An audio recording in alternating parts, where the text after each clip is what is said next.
Nouf Adil Al Sadiq is studying at American University, a private nonprofit college located in Washington, D.C. She says her decision to study here was definitely a good one. She feels the academic atmosphere here is more serious and competitive than it would be back home in the kingdom. Students are given a very comfortable living, and we're very thankful for that, but in the same time, we don't have to work hard for it because it's given to us. Here in the US, it's very different. It's like you have to work hard to get to where you want to be. You want to reach. So I think just working hard is definitely something I've learned.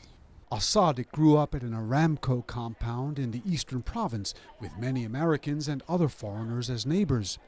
Even so, she says it was difficult at first adjusting to life as a student here in America, where many of her classmates just wanted to party. But she says she soon found students she felt at home with. She adds that the fact that she is a young Muslim woman was never a problem. Especially my freshman year, I was part of the Muslim Student Association on campus, so I mixed with so many Muslims, and I don't feel I don't feel like I'm discriminated against because of my religion. I'm embraced. Definitely, yeah. Al Sadiq is enrolled in an international studies program. Her goal is to work for the United Nations or some other international body. I definitely would like to be a representative of Saudis later on, and definitely would like to work in an international agency. The United Nations would be a dream, Working on what kind of problems?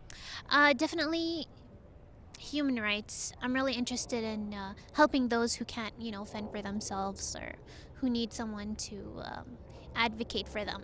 Al Sadiq's study and living expenses are paid for by the King Abdullah Scholarship Program. Since it was established in 2005, the program has grown rapidly and now supports 67,000 Saudi students here. Mody Alkhalaf is a senior Saudi official looking after the students in the United States. She says the program is helping train the kingdom's future leaders. When there was a scholarship program in the late 70s, early 80s, 70% of our current ministers were U.S. graduates. I see that our future ministers and university presidents and leaders in the country will be graduates from the King Abdullah Scholarship Program, prominently from the U.S. Al Sadiq lives in a small but comfortable apartment near the campus that she shares with a fellow Saudi student.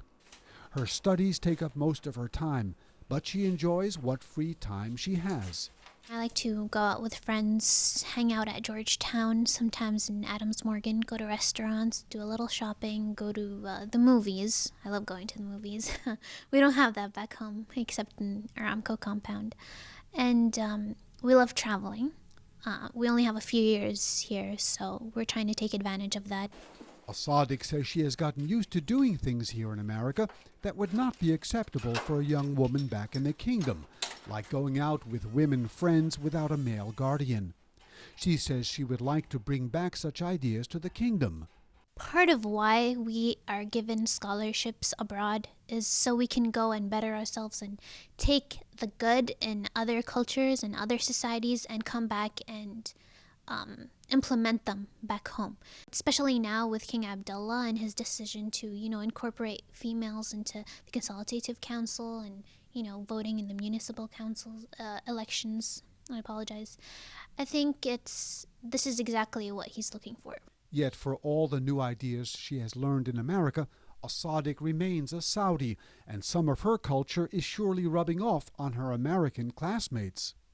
Nouf Adil Al Sadiq says she's very happy with her decision to study in the United States. She feels pushed to be a better student here, and she values the independence she has in America, an attitude she says she'll bring back with her when she returns to the kingdom. For our students abroad, this is Burton Bolag in Washington.